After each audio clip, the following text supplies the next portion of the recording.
Boundaries, if you've never really learned how to set boundaries, do not go big and go home. No, that doesn't work here. You need to start in small steps, in small spaces, in small experiences.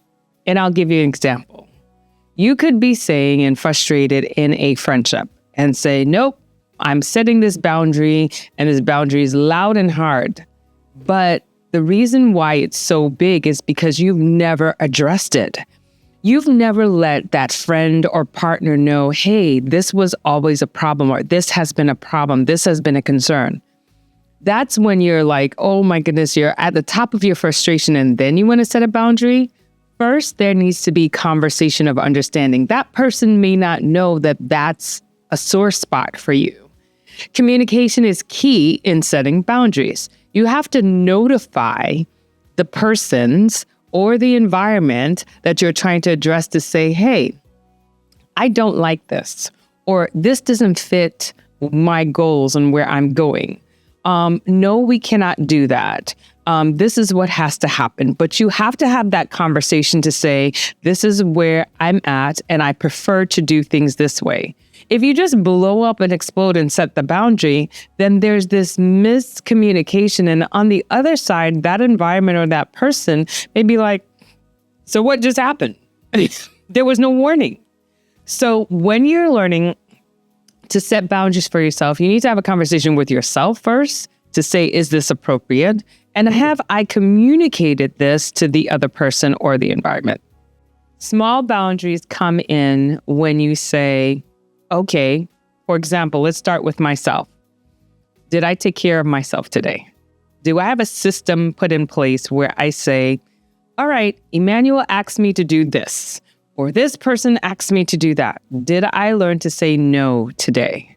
You start with practicing with yourself to say, what boundaries am I setting for me in small spaces? Like, for example, I'm on this weight loss journey, and I know you've noticed over the past 2 years, there's been an up and a down and up and a down.